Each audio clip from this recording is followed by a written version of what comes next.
Hey everyone, I know it's spring, but it's never too early to think about harvest. Gearinghoff is head of the class no matter the crop, making premium harvesting heads for all your harvesting needs. Check them out at gearinghoff.com.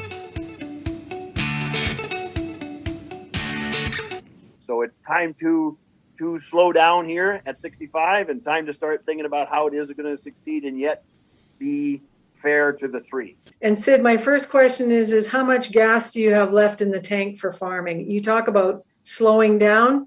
What does that mean? Well, I got a real good expression I like to use, and that is I have became in the last 2 years semi-retired. I do just as much work, though, in half as much time. Okay. Ladies and gentlemen, farmers, ranchers, and distinguished guests, thank you for listening to the Farm4Profit Podcast, where we discuss the latest ideas, methods, trends, and techniques available to help your farm achieve higher levels of farm profitability. The Farm4Profit Podcast is co-hosted by Tanner Winterhoff, the Iowa Bankerman, and David Whitaker, the Iowa Land Guy, where in tandem they will share their ideas and advice from industry experts. Thank you again for listening to the Farm4Profit Podcast. Remember, if you aren't farming for profit, you won't be farming for long.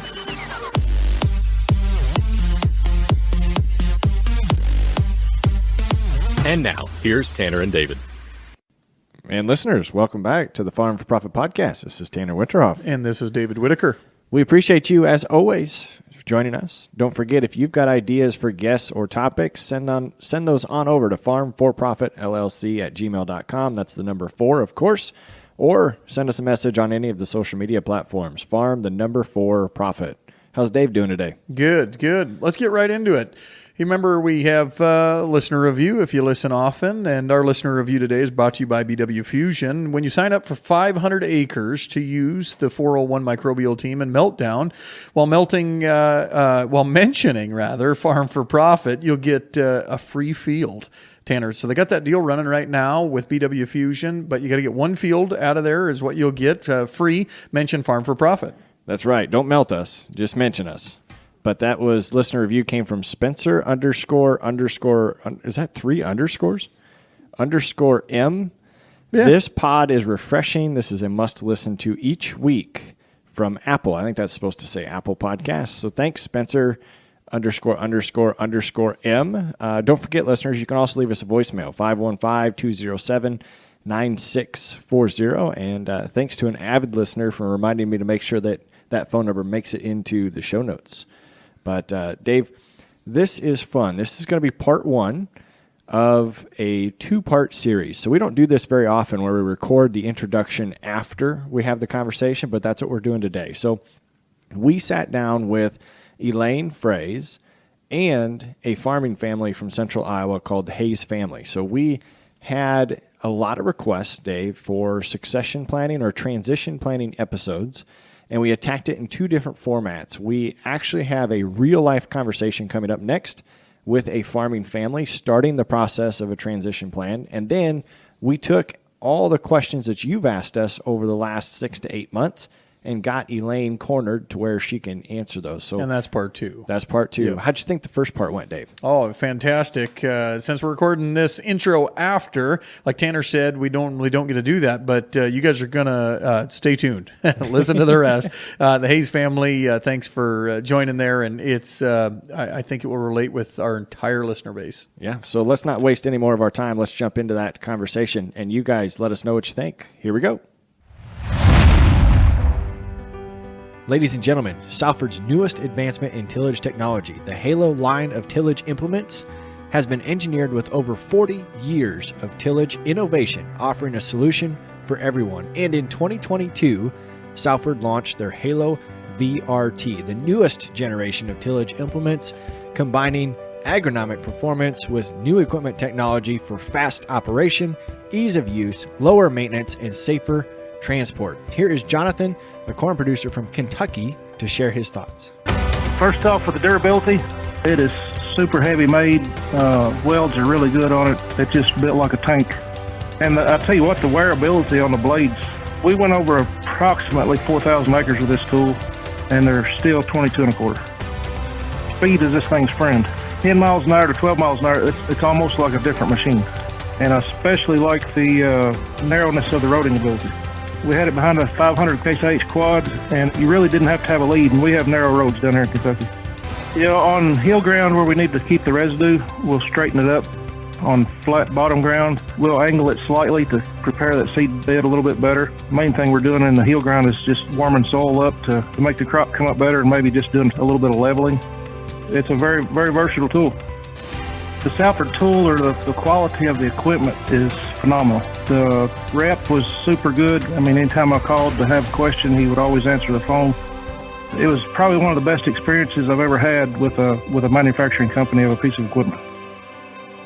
As a bonus, Farm4Profit listeners only special listeners here, Salford has an exclusive prize that you can win.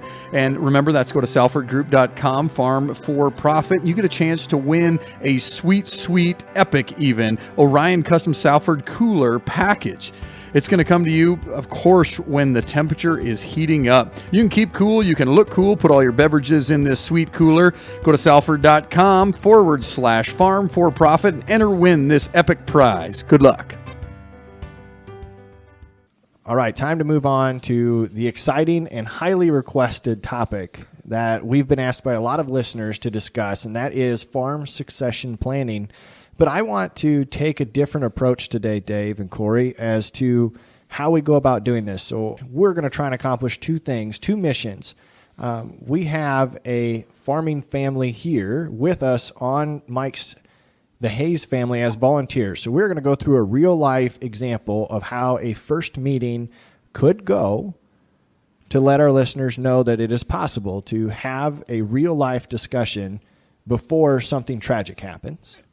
And Tanner, I think I remember from a class I took that, at least in Iowa, only about 10%, like 5 to 10% of the population have a succession plan in place. That there's not many. So a lot of our listener base, of course, if you're listening, is probably that younger crowd. It might be the kids that want to have that conversation with dad or mom and don't know how to do it. So we have an expert. Yeah. Who's our expert? Well, we will. We have an expert here too. And that's the second thing we're going to accomplish is we're going to take the questions that you've asked us over the time through emails and direct messages to ask that of Elaine Froese. So Elaine is a certified professional speaker, certified coach, and author. She's the go-to expert for farm families who want to better communicate and resolve conflicts to secure the successful farm transition. As a farmer and mother herself, the successor to their farm, she understands agriculture intimately. Her superpower is helping families find harmony through understanding.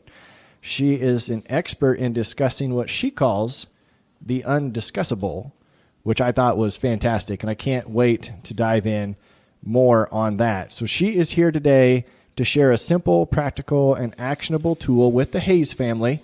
So thanks for joining us, Elaine. Glad to be here. So it's exciting. What happens on typical farm families here? Is there a lot of time wasted or misused arguing about choices made between family members? It would be great if they could even argue, Tanner, because a lot of farm families avoid conflict at all costs. And I come from the persuasion that conflict resolution on family farms is a very important business risk strategy. And Brene Brown, who is one of my favorite podcasters, says being clear is kind. And so I want farm families listening to this to understand that they get to explore how they can get clear about everybody's expectations. They get to explore and discover what timelines might look like and what agreements might have to happen. But most of all, they stop procrastinating. And as Dave was saying, 5 to 10% of the farmers in Iowa don't have a written succession plan. And in Canada, where I live, it's 8 to 9 to 12%. So very few people have actually got a plan. And even if it's not written into a document, there's still good ways of executing a plan. But mostly the goal through farm family coaching and work that I do is to help people find harmony through understanding what everybody on the farm is thinking, feeling, needing, and wanting. And that could be a transition plan, or that could be role expectations, that could be many dimensions of the farm business. I can already tell by the tenor of your voice that there is an absolute ton of compassion that goes into helping farms and farmers put this plan together. We also want to let our listeners know that we heard exactly what they're saying. So we're going to start off with a comment from a Northwest Iowa farmer. He goes, "This is a statement more than a question, but the discussion about farm succession must be had. The fact that these discussions are not being had on a regular basis leaves all parties in limbo. My question after the statement is, I guess, why don't more families have these conversations?" So being in limbo, I call the pain of not knowing. And in coaching language, we call that being in the neutral zone. So think back to your grandfather's pickup truck when he used to have 4 on the floor and you're wobbling the stick shift back and forth and you're not going anywhere. You're not going anywhere and you're not moving forward until you get into first gear. And the problem is that farm families are avoiding having hard conversations because they are afraid of conflict. And again, if you don't fear hard conversations, and if you treat everybody with love and respect, and you come from curiosity, then you can have a farm transition conversation that's like having an adventure. And I had that conversation with my in-laws on January the 6th, 1992, in an accounting office when he said, "Pretend Elaine is not in the room. What would you do if your son Wes got killed in a railroad crossing?" And they say, "Well, I guess we just take the farm back." And my response was, "Well, no, I've been married to your son for 11 years and given you 2 grandchildren. If anything happened to Wes, I would continue farming because I want your children and grandchildren to have legacy." Yeah. So that's one very quick example where you think all of these conversations have to be conflictual and hard. And where is that written, Tanner? It doesn't have to be hard. So farm families are in limbo because they're afraid. And then my question is, what are you afraid of? Tanner, I have so many questions, and I'm going to need to write them down because this could be a long episode. So let's introduce the Hayes family. And so we have Dustin and Joel, and they'd be the heir to the throne, I guess, or the 2 kids in the Hayes family. And we have Sid, who's the father that's on the podcast with us. And they have volunteered to give some of the dirty details of their farm and talk through this with Elaine. And so Hayes family, give us a little background, if you're comfortable with saying, what does your operation look like? Just a real quick picture for our listeners. Okay. Sid, the father, 2 sons that are kind of actively involved a little, have their own business going on with construction and drainage tile installation, but we share a shop together, and we share decisions that are made. They are renting their own land. I own land in my wife and I's name, and we also own land in the farm corporation. So the land is held in 2 different entities, and then 75% of it is rented land, and them leases are very valuable to me, and and some of them are very long term, which makes it very stable, which we really enjoy the relationships with landlords. They're involved in some of the seed decisions and the fertilizer and becoming more involved. My wife grew up farm, so it's always been farm. She's active as far as moving around, no longer drives tractor, but is very involved in the operation as far as knowing what's going on, how much grain is left to sell, things like this. I also have a son who is a school teacher. Our oldest son is a school teacher, and passing things on with no chance of involvement in actual ag stuff from him, but a son that could possibly be interested sometime, and a family there to consider. And I don't want to be favorable to either of the child. That's one of our main goals, is not to show favoritism to one over the other. And so none of them are our pets. Maybe my wife thinks, no, we don't have a pet of the three of them. So we want to keep it that way, and that's it. And we haven't done much because stability of marriages and all that needs to come into play. And so they've got Joel been married how long? 15 years. So they've shown some tremendous stability there in the families, and get along just great. So it's time to slow down here at 65, and time to start thinking about how it is going to succeed and yet be fair to the three. So Tanner, just for our listeners, here's what I heard there. I heard that we have a dad that's ready to slow down, mom and dad. We have two different entities there. We have three different possible heirs to the throne, and one is not working on the farm. Two other ones are partially participating in the farm. Did I sum that up about right? Yeah, and I think it sounds like a lot of farm families, don't you, Elaine? This one also might be atypical because it sounds like they're willing to have a conversation about this. Well, the first stop, talking is the work. So that's the good news. What is your oldest son's name, Sid? Ryan. Ryan? Ryan, correct. Yep. Okay. And what state are you located in? Yeah, we're in Iowa. Okay. He's an hour and 45 minutes away. The other two live within 10 miles of the farm operation. Good. So when do you want me to start the discovery process there, Mr. Tanner? Go right ahead, listeners. We are going to take the back seat. We have Elaine, who is way more qualified than we are to lead this conversation. And our goal with this is to help the Hayes family, but also to provide you as the listener perspective as to how painless, hopefully, how painless one of these conversations can be in your own operation. So Elaine, take it from here. You show us how things work. Okay, so for everyone listening to the Hayes family, first of all, I just want to say congratulations to them for allowing a total stranger, me, from Canada to hop into their life in Iowa. My grandmother was born in Gladbrook, Iowa, so that's my Iowa connection. And she came to Canada as a young girl when she was 2 years old. And our farm is a 5,000-acre seed farm and also a certified seed business. And my son is 33 years old, and he's a successor. So not only am I a farm family coach, I'm living the dream, Sid, like you, looking at how we can help everyone be successful. So first thing I'd like listeners to do, if they're in a place where they can write stuff down while they're listening to this, is I asked Sid and Joel and Dustin when we were off air how old they were. So the first thing I want everyone to do is to pay attention to how old you are. And Sid and I are the same age. I'm 65, Sid's 65. I didn't ask how old his wife Linda is.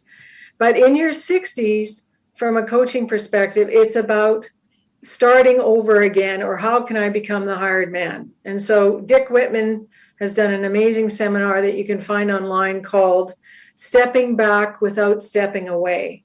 So in coaching, we deal with Linda and Sid first. We take care of them first because they're the parents, because they're older. And Sid, my first question is how much gas do you have left in the tank for farming? You talk about slowing down. What does that mean? Well, I got a real good expression I like to use, and that is I have became in the last 2 years semi-retired. I do just as much work, though, in half as much time. Okay. Because I can pass a few things on to the boys or to the hired labor, and I've learned to step back just a little bit and let a few of the responsibilities go from that. I've got gas in the tank, has been pretty high to go for another 5 years. Okay. That's kind of been the goal. The C word, cancer, has stepped into the picture just a teeny bit, but that really changes the perspective. Really changes the perspective. So it's another thing that needs to be put in there with the passing is what's that, how much effect that's going to have.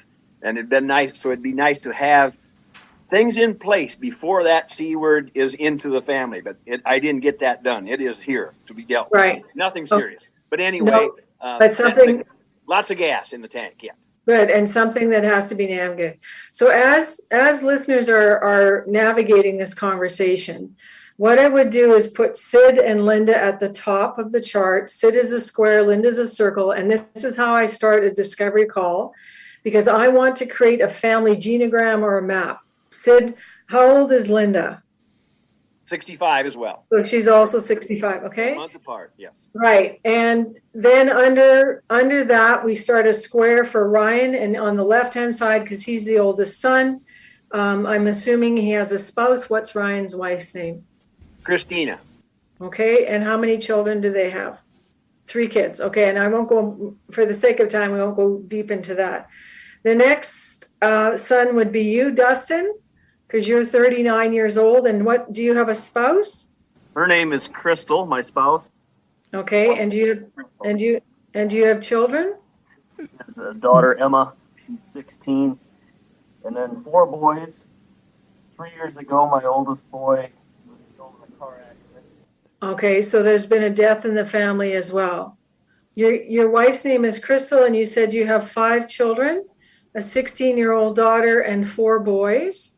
And tell me what happened to your oldest son. 3 years ago, he was killed in a car accident. So he would be 15 now. Okay. So my remaining boys are 12, soon to be 13, and under.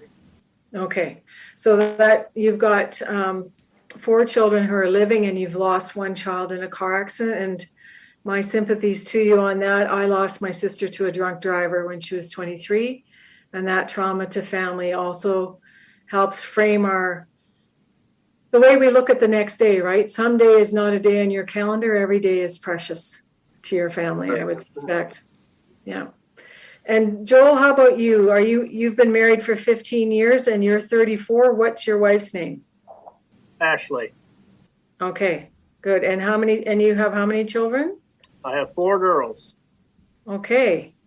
Lots of girl power in your house. So if this is a discovery call, when I look at the farming map that we've just drawn, and Sid, I'm going to jump back on some of the comments that you made before. You said favoritism is not an option. And That is correct.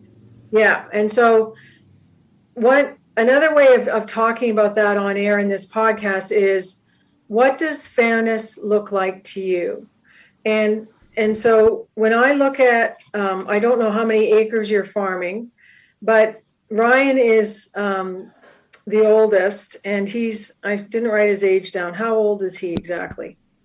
He'd be 41. Okay. So in coaching terms, in your 40s, it's about having power and control over your future. And so my curiosity for Dustin and Joel is there room for there to be 3 brothers in this farm alongside mom and dad, or is there only room for Joel and Dustin? I would say there could be room, but there's absolutely no interest on the older brother. Right. And so my question, Sid, and I don't know how long we would drill down on this, but if you were in a private coaching call with me after we do this discovery process, I would press you pretty hard on your expectations of giving a door open for Ryan to come back, because I don't think that's a realistic expectation. So one of the things that I ask families to do is get really clear on what you expect. So clarity of expectations, certainty of timelines and agreements, and commitment to action. I'll say that again because I call that my 3 C's, and it will help you with all the questions I ask you. Clarity of expectations, certainty of agreements and timelines, and then a commitment to act on what you said you would do. Okay? So one of the things is, Sid, how much money for personal living do you and Linda need a year to live well? Oh, Ballpark. Just give me a ballpark. 50,000. 50,000? Yeah, And you just picked that out of your head? I just did. Yep. Okay. So one of the other things, 'Cause we can vary this so much by, Yeah. Does that mean my electricity bill? Does that mean Yep. my gas bill is all paid by the farm? How are you going to bend all that stuff? Okay. Right. Am I a easy keeper? We call it somebody who doesn't take a lot of money. Me and my wife are very easy keepers. We could get And by that's with very, very little. that's a great expression. I love that expression. So there's a podcast on YouTube called 2 economists, and a lender. And it's if you have a chance to listen to it, it'd be awesome. But most farm families underestimate what they need for family living. But if your number is 50K, and then I gave you my compensation worksheet, which it's a tool from Dick Wittman, a consulting friend of mine in Idaho. It would probably show you that you have about $14,000 to $20,000 worth of perks that come from your farm, which is what you just mentioned. Okay. Right. So if you had 50 and 20, that puts you in the 70K rate. So then my next question, Sid, is how much do you have that's and you don't have to tell the audience the actual number, but do you have any personal wealth separate from your farm? Yes, you I do. Okay. Yeah. Yep. And so in our personal call, what we would do then is we'd see what that number is, because in many Iowa farm families, they are easy keepers, but they keep putting all their money back into the farm and they forget to save for their retirement. And are you ever going to retire, Sid? I don't think so. No, you aren't. Can I say that? Is that wrong to say that? My wife doesn't want to hear that, but go back to that semi-retired. I'm really enjoying that part of it. Still being able to do work, make decisions, but slowing down. But completely walking away, by golly, if I feel good yet at 80, I think it's going to be good for me to still plant corn and still make some decisions. Right. Okay. So let's talk about the 3-circle model. So Joel and Dustin, this is where you come in. Dad needs about 70 grand a year to live, and he wants to live at least till 80, which is another 15 years, but probably beyond that. So the first thing I want to ask all 3 of you is, where is your income stream going to come for all of you for the next 20 to 30 years? And if we focus on Sid and Linda, they will have opportunity to hire a financial planner to get some of that ironed out beyond the farm corp and beyond the personal land. So we can drill down on that later. So Joel and Dustin, how much do you guys need to live on every year? All I can get. All you can get. Okay. Dustin, how about you? When you said that oftentimes people are unrealistically low on the number that they give out, I don't want to do that to you. No, that's fine. Anyway, you don't have to give me your answer today, but for the purpose of this exercise, what I want the listeners to understand is that I suspect a lot of farm families are stressed out and fighting about money. And I'm a home economist by degree. That's what my degree is in. I used to work in extension work with Manitoba Agriculture here in Canada, which would be the equivalent in Iowa as an extension county agent. So first of all, I want everybody to get clear on what they need to live on and to what they need to live on going forward, because then my next question is, where is that money going to come from? And if it's all expected to come from your Iowa farm, how much of it is expected to come from your drainage business and your tiling business? And again, do all 3 of you men have total financial transparency with each other for the personal income and your business income? Because as a coach, to talk about fairness, I want there to be total financial transparency about everything.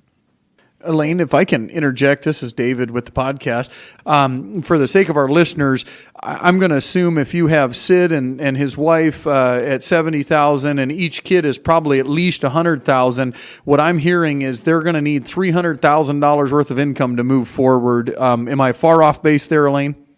No, and that's why we're having this conversation, because numbers are data. And data is something very concrete. We haven't started talking about the emotional factors yet that are going to affect this plan. So thank you for interjecting that, Dave. That's very helpful. The other thing is, after income stream, the next question I have for you, Sid, is where do you and Linda want to live for the next 20 years? Oh, we kind of built a house 10 years ago that is compatible for that. Okay. We're in a good location. We could move to something else, but we would be downgrading if we would, and that's the plan. So you were already wise 10 years ago when you were 55 to build a house or get a house that suits your needs as you age in place. Now, are Joel and Dustin expected to move? Joel, where do you want to live? I'm not leaving where I'm at. Okay, and you're 10 miles away. And Dustin, where do you want to live? Exactly where I am. Dad said, are you on the main yard then of the farm? No, we're very close. Okay, so who's on the main yard? A hired hand.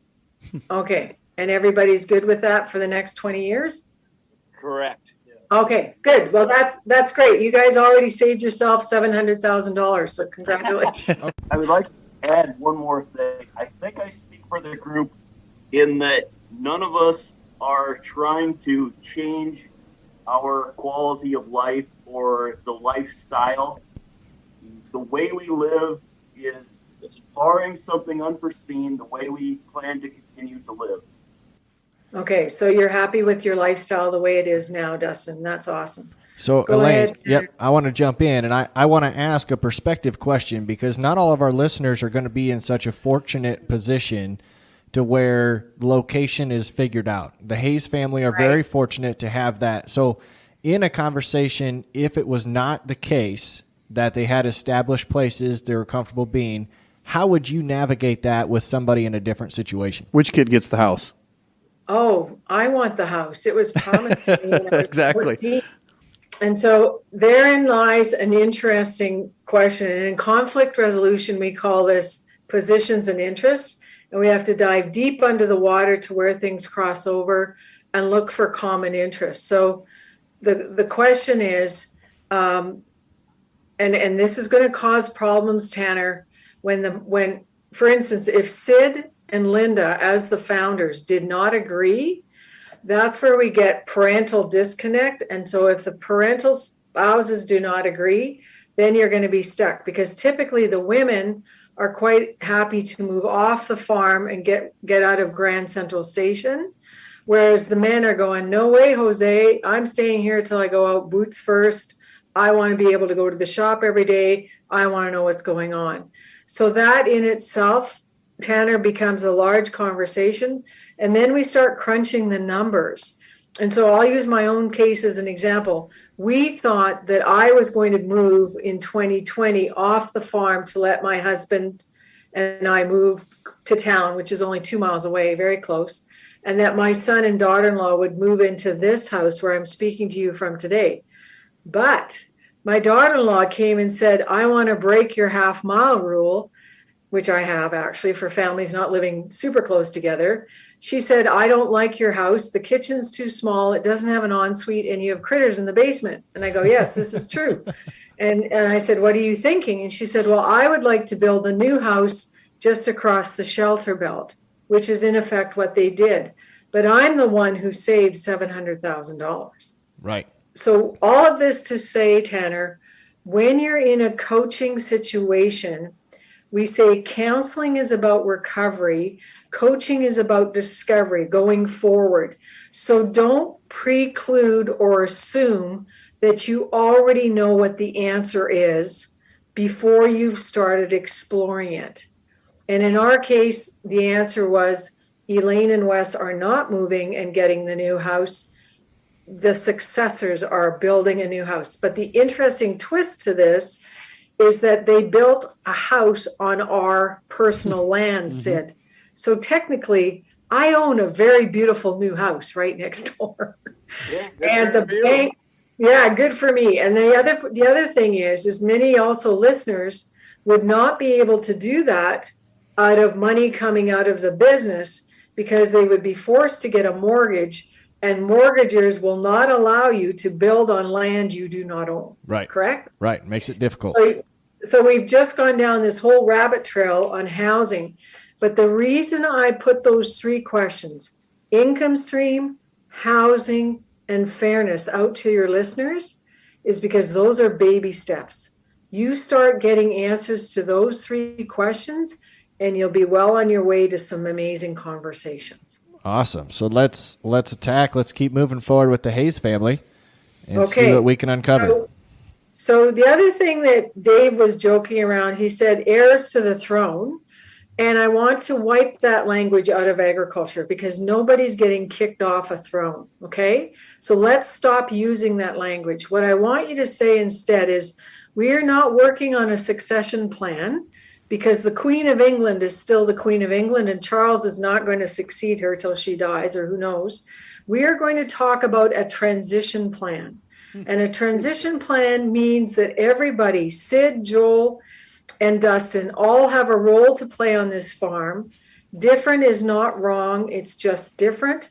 And their roles are going to change. So Sid, my question to you is, when do Joel and Dustin at age 34 and 39, when do they get to be the key decision maker? That's what I'd like to progress fairly quick. Right. Okay. And you already said before in your comments that they're making some decisions on the cropping and the crop protection. They're renting out their own land. And you said you already have some shared decision making. So I have a tool from Dr. Baker from Iowa State University called the Ultimate Decision Maker.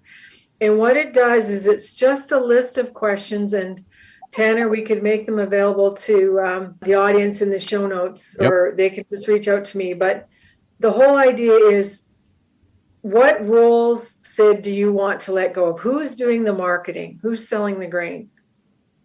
I am right now. And what's your plan for Joel or Dustin to do that? Okay, you don't have to answer, but I'm just going to show you. Okay. So marketing the grain. Okay, who's signing the checks? Who's paying the bills? Yes, I am. Okay. And who's buying capital equipment and assets? That's a split decision as of right now. Okay, so those are the only examples we'll use right now for the sake of time, but there's like 15 or 20 different, and who's hiring labor? They hire theirs, I hire mine. Right. So in this moment, right. Yeah, and the so, boys are pretty much hire labor. Right. And so Joel, I guess I'd like to ask you, Joel, what decisions would you like to be making now that you're not making? Oh, it's not the big ones, it's the small ones, like buying tires and batteries that drive me nuts. Well, you mean you're not making those decisions now? Okay. Not unless I want to hear about it.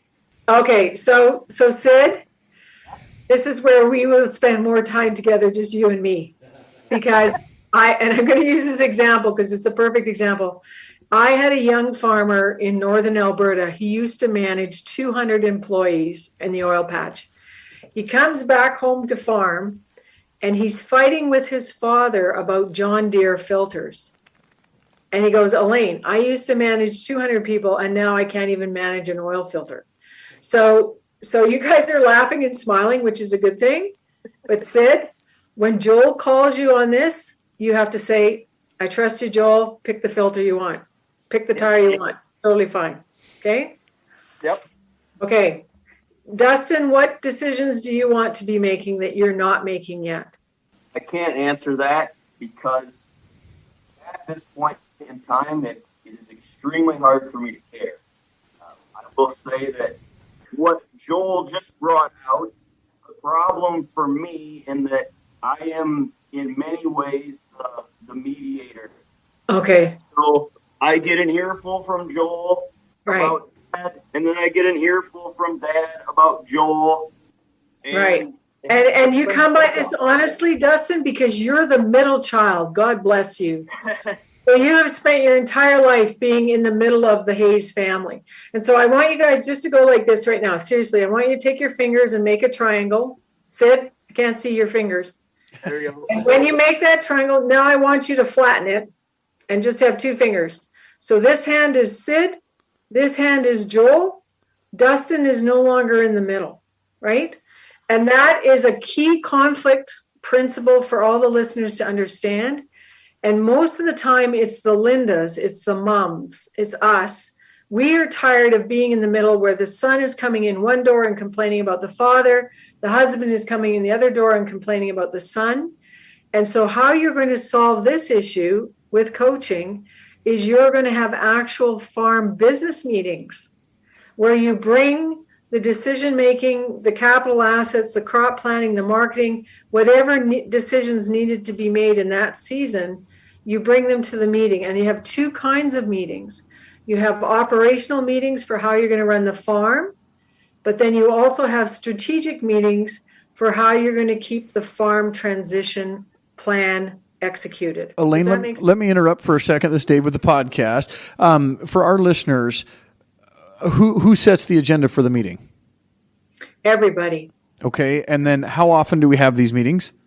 As often as the priority is needed. So on farms, we have very informal meetings, typically on Monday mornings, for what needs to happen for the entire week. Some people have meetings every day, which other people find annoying, and that's too often.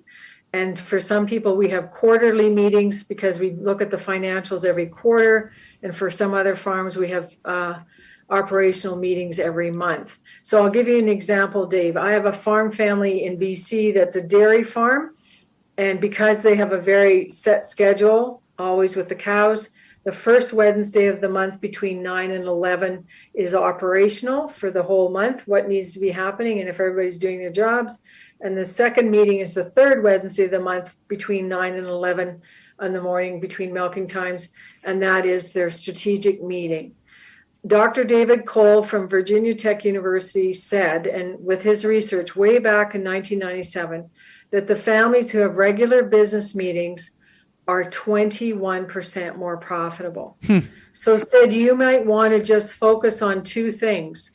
Your transition plan, a running shopping list, and you can't do this all in one meeting.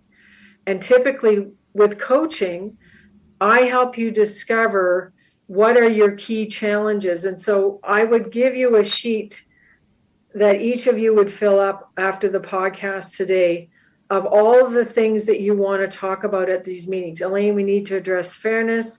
We need a more workable succession plan. We don't understand how much income we need to live on. We need to decrease our anxiety over the uncertainty of the future. We need to listen to each other better. We need to do conflict better. We need to learn how to share our intent.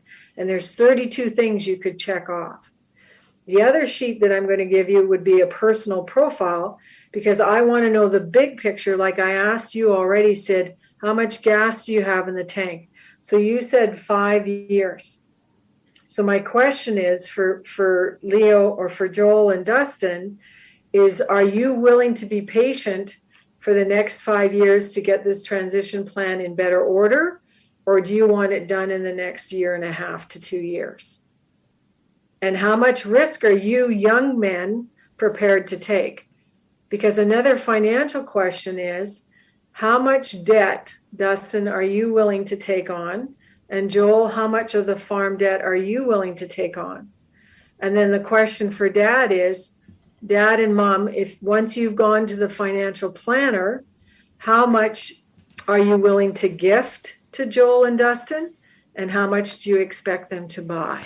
I'm going to interrupt you for just a second. Tanner, I don't know if we've ever been asked that question to the kids. How much debt are you willing to take on? How much risk? How much risk? I've never thought about that. So there's a take home for me. I got one more question, Elaine, on that. If they've always been shut down, this has been one of our questions from our listeners. If they've always been shut down by Dad because Dad's the leader, even if we have a meeting, I know Dad's going to shut me down.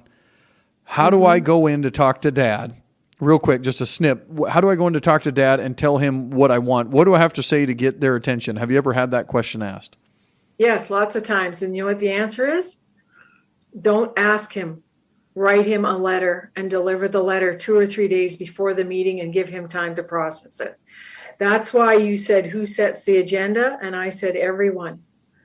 And the other thing that some farm families do is they rotate who the chair or who the organizer of the meeting is. But what I do for farm family meetings is I also, for the Hayes family, I want you to go to your local Staples or Office Depot, and the next thing I want you to buy is a flip chart. Because when you start putting items and things on a flip chart, then your brain goes outside of your head and focuses on the issue rather than focusing on the person. And all three of you Hayes men are working towards creative solutions of that issue without attacking each other. And Dustin, you're tired of being the mediator because for whatever reason, Dad and brother Joel are probably very much the same and they irritate each other.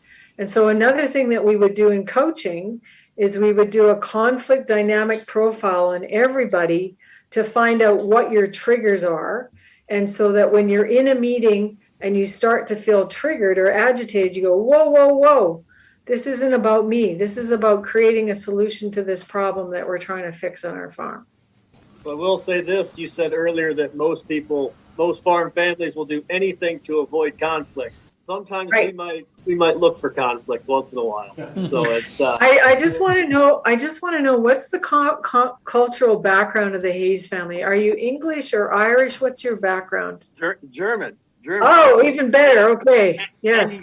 And at my age, at 65, you have to remember that as a 20-year-old, I was more than willing to stick my neck out, and it was the wrong time to do it. And we went through some very, very tough times. Right. Absolutely nothing. You talk about living off of 70,000. We lived off of very little. And if Sid, my wife was Sid, right. And so Sid, are you afraid of not having enough? For myself, no. Are you afraid of Joel and Dustin screwing up and losing everything? Yep. Yes, Well, yes, I am, because I've worked too hard for what I've got. Well, you see, and that's why this is such a great conversation, because the listeners can't see Joel's head going up and down like a Pez dispenser. So you see, that's the thing, right? Is in these coaching conversations, and we could have this conversation for 4 hours, is that a coach wants to draw out from each person what is it that you need. So Sid, you need security, and you need your income to be guaranteed solid for the next 30 years till you're 95. What Joel and Dustin need is they need a way to grow equity, because when they can grow equity, they can leverage equity to grow more equity. But if they have no ownership at all, they are glorified employees of Hayes Farm. And that's why so many young, and the other thing is, Dustin is about to turn 40.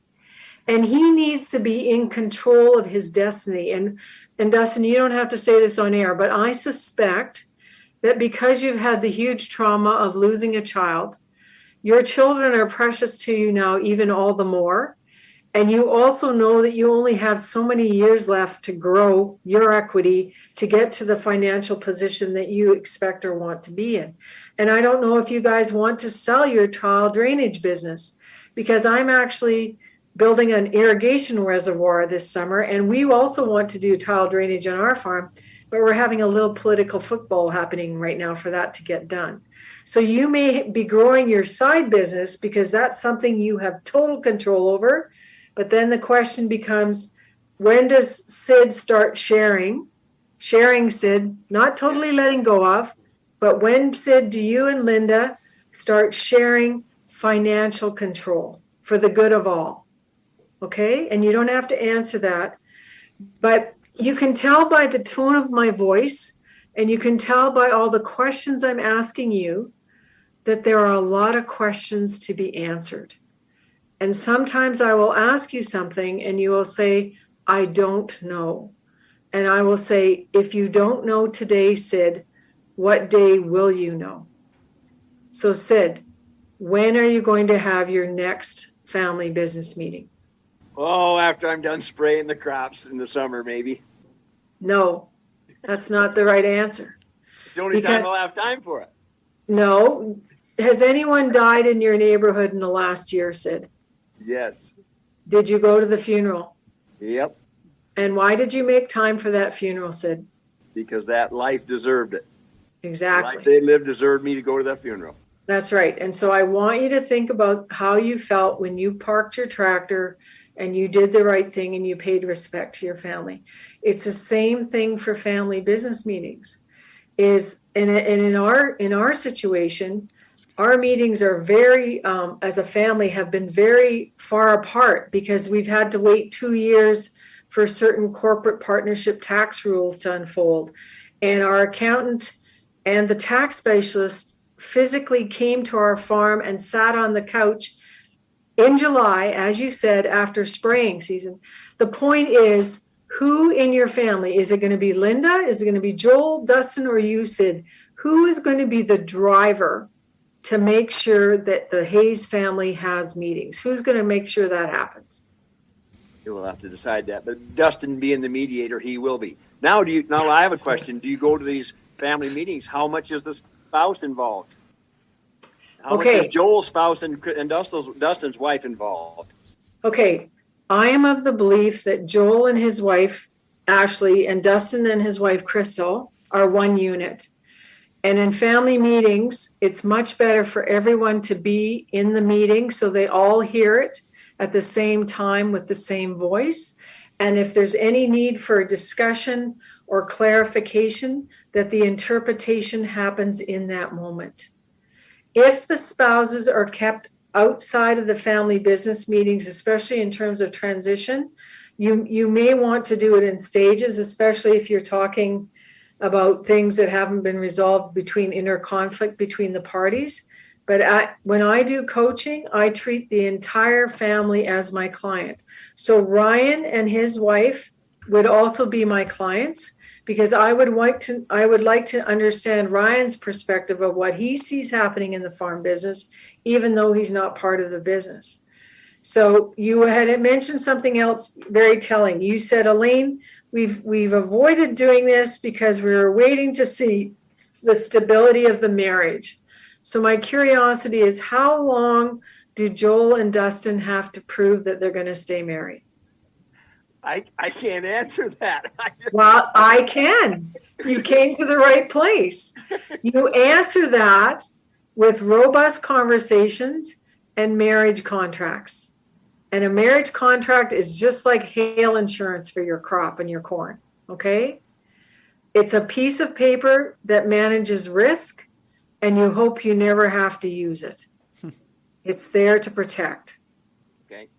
And in Canada, I have an 80-year-old father with a $20 million farm, one successor, and he was shaking in his boots because this was his fear. I said, do you want me to have the conversation for you? And he said, Elaine, knock yourself out. That conversation with his daughter-in-law took approximately 4.5 minutes. It saved him $10 million.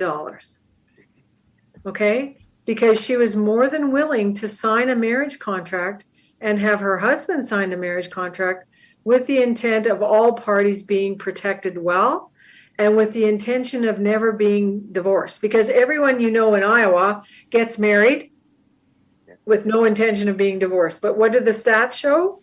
50% of the marriages in Iowa end up in divorce, just like everywhere else.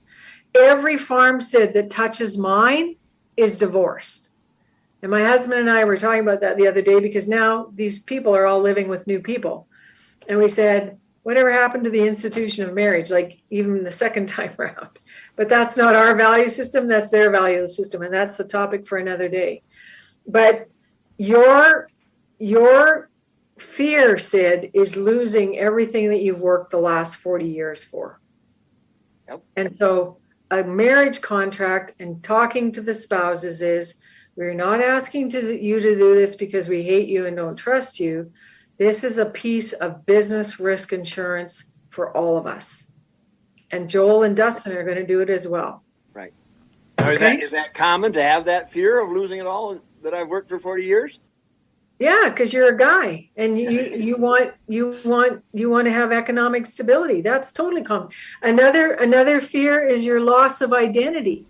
So who is Sid Hayes if he's no longer the main manager and someone comes to the farm and says, can I talk to the boss? And my answer when they look at me is, which boss would you like to talk to? Because on our farm, we're all managers. We're co-managers. And in all transparency, I am not an agronomist. I don't manage our farm, but I'm like Linda. I do a lot of support work. I will never do the books. But let me tell you that my income has been the family living line for over 20 years, which has allowed a lot of investment to go back into making our farm grow. So it's not insignificant what I've contributed. It's just different, right? So Elaine, why don't we take the next 10 minutes on kind of focusing up how these conversations kind of wrap up and what next steps look like? And then we'll maybe break for a part 2 and get some of these listener questions answered. Okay, so I would like to ask the Hayes family, Of all the things that we've talked about in these last few minutes, what's been the most helpful to you? Joel? Getting him thinking about this, and because you can try to pin him down about this and he will wiggle his way out of it and squirm. It's just something he doesn't want to face. And I get it. I hate doing paperwork, but it just getting the ball rolling is what's good about this. So, Elaine, I'll give you an example of that the podcast listeners may be able to relate to. This summer, when there was a rainy stretch, I said to my dad, hey, maybe it would be a really good time to go over your costs for the year and kind of see how things look. And his reply was, I would have to get really bored to do that. And so we didn't, and we don't, and that's kind of the way things go. So when it comes to, let's say, having regularly scheduled meetings, I think of that as just something that's Impossible. Nearly an impossibility. Yeah. So let's chunk that down. When he said, I'd have to get really bored to do that, what could your response have been differently, Dustin? You could say on a scale of 1 to 10, Dad, with 10 being ready, what's your number? And he would say, oh, I'm at a 2. There's no way I want to do that. And Dustin, your response could have been, I'm an 11, Dad, because it's raining. We can't do anything right now. And farmers that move their pencils well and pay attention to the numbers and their benchmarking and their cost of production, they're the ones that are 21% more profitable because they're paying attention. Oh, a newsflash. If you get hit by a car, and you've already experienced this, Dustin, you've lost your child in an accident. I've lost my sister in an accident. There's nothing that I take for granted that we're all going to be here tomorrow. And so why don't we seize the day? And also, Sid, this becomes part of your teaching and training and mentoring to Joel and to Dustin, because you also should be sitting down with the accountant looking at the cost of production and the cash flow so that you two are starting to figure out how much debt you need to carry. Because if you're going to sign up for debt and take the risk, you're only going to take that risk if you can make the payments in a reasonable fashion. And Sid, that would take a huge weight off of you. So it would be a win-win for everybody. Not only me, but my wife as well. Exactly. Yeah. So Sid, of all the things we've talked about, what's been the most valuable to you? That we need to keep the communication going. We need to keep the communication going. And it's we had some communication a year and a half ago and made some financial decisions there because of the analyzing the debt and willing to carry it on that have been very extremely to the positive for the Hayes family. So that's telling you that there's a positive to keep the communication open. And are you feeling overwhelmed right now? Right now, from this discussion, I am. Yes. Yeah. And so, yeah, and guys, that's because there's so many layers of plans. And I will give you the back of my business card is a handout, and it's called binder tabs. And for anyone listening, I'm happy to just give it to you, but you just need to listen. Action items and meetings, lawyer's will and estate, our lifestyle plan, our financial plan for how we want to live, loans, credit, and banking, insurance, our accounting and tax info, our coach communication, and our business plan. And that's on the back of my business card. So the reason this is so important is we need to decrease your anxiety, especially for Joel and Dustin, over the uncertainty of their future. How do we create more certainty?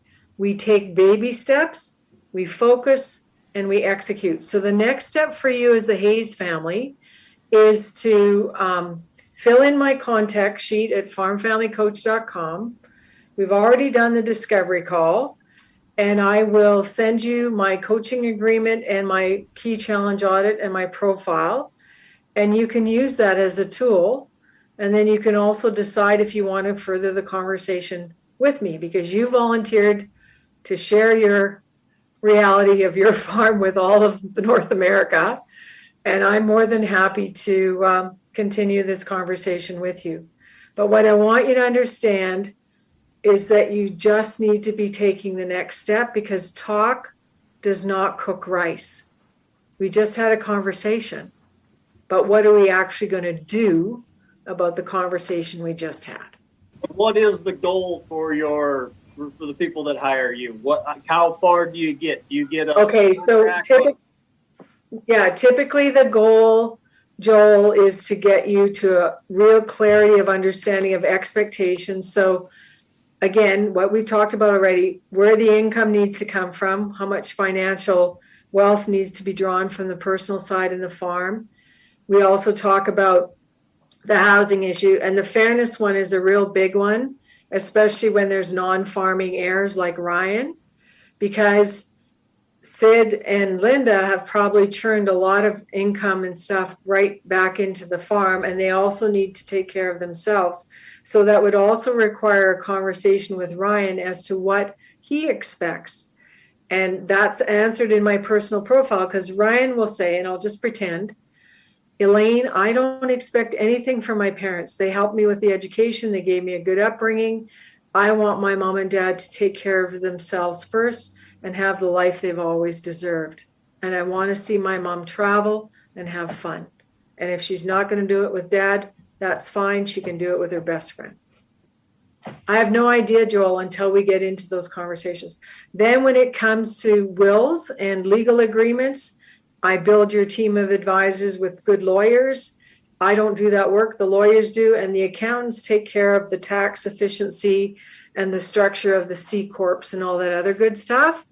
I'm mostly concerned about people being clear about why they want what they want, and also to give some idea of what you want your business vision to be. I had no idea we'd be getting irrigation on our farm this summer. The reason we're putting in irrigation is we're not buying more land. We're making the land we already have more productive. So it's an ongoing, and again, Joel, the other problem is it's never done.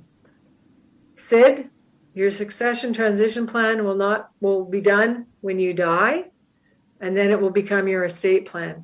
And please tell me all three of you men have a will that's up to date and signed. I know. I do.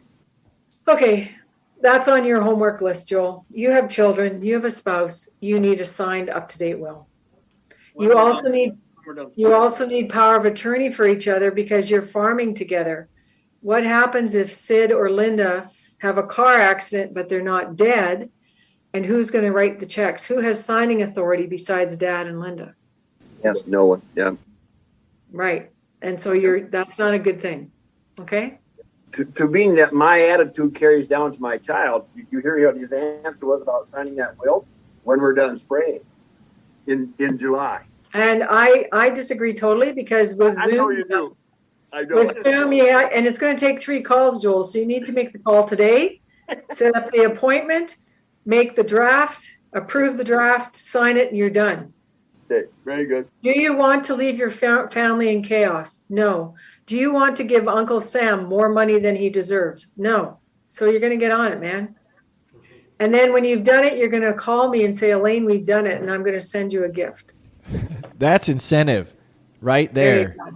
There you go. That was, Elaine, thank you, but I'm going to say even more thanks to the Hayes family. I know we could continue this conversation on and on, but I do agree. I think that is a private place to go and to get more specific. I cannot thank you enough, and I think our listeners will say thank you also in any fashion that they can, because it is not a unique situation, and you are probably, I shouldn't even say probably, you are for sure going to help propel other families forward by volunteering your story and your conversation with Elaine. So I can't say thank you enough. I'm going to do my best to summarize, Elaine, and please add if I miss some things that we covered today. But we focused on trying to discover in these conversations the clarity of expectations, the certainty of agreements and timelines, and the commitment to act upon those plans and timelines.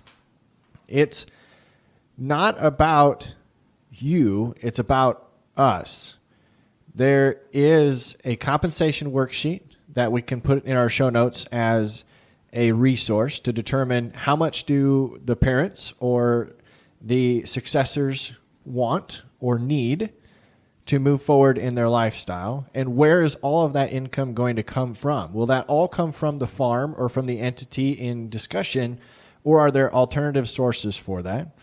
Where the location, where we need to figure out is where are mom and dad going to live for retirement, and where are the successors going to live, to figure out that portion of the equation. What a key quote that I wrote down is that coaching is about discovery. So it's going at this about with an open mind to discover. We don't have to come in with the answers. We can go in and maybe learn something that we didn't know to begin with. We're getting rid of the heirs to the throne cliche. We are talking about this in a transition plan. We're not talking about this as a hierarchy.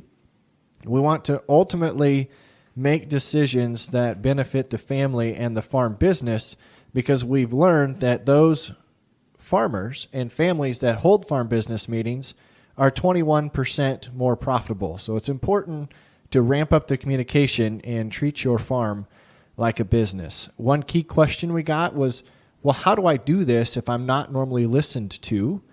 And the suggestion Elaine gave us was write a letter.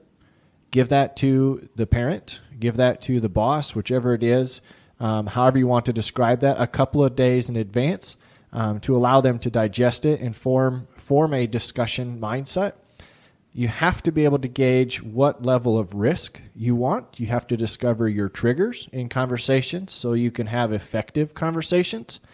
And you also have to be, I'm not going to say hard on yourself, but for lack of better terms, you need to be disciplined to know that if you can't discover the answer to any of these questions today, you need to be honest with yourself about when and how soon you will have these answers, because the goal is to lower anxiety, because talk doesn't cook the rice, and you don't want to leave your family in chaos. How'd I do, Elaine?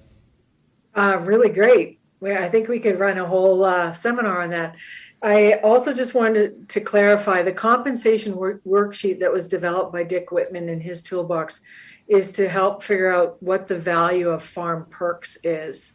And the other discussion around what people need for lifestyle income will have to come from looking at their records and then also having that discussion with their financial planning. But that was a really good synopsis. I also wanted to mention, didn't ask them which part of Iowa they're situated in, but I am coming to Beresford, South Dakota on July 28th and Omaha, Nebraska on July 29th to speak. And so if I'm anywhere close to the Hayes farm, it'd be really fun to see them. So I don't know if you saw their eyes when you said that your mother was born in Gladbrook. Yes. That's pretty much their backyard, if I am correct. Okay. My grandmother. Right. Yeah, my grandmother was born there. I'm looking at Gladbrook today. Oh, okay. That's cool. So yes, listeners, thank you for sticking around for this episode. Elaine, if they have questions for you before we get to their the next episode where we answer some of their questions, or they want to explore further with you, what is the best way for them to look you up and get a hold of you? So the best thing to do is to go to farmfamilycoach.com, which is my website, and hit the contact tab and just give me their contact details and whatever questions or insights that they have. And I'd be happy to do a follow-up discovery call with them and also give them the resources that they request. Awesome. Again, Hayes family, we appreciate your willingness to share your story and start the groundwork to your plan. I also want to say congratulations, because this is a huge first step forward. So thank you and congratulations. Thanks for having us on.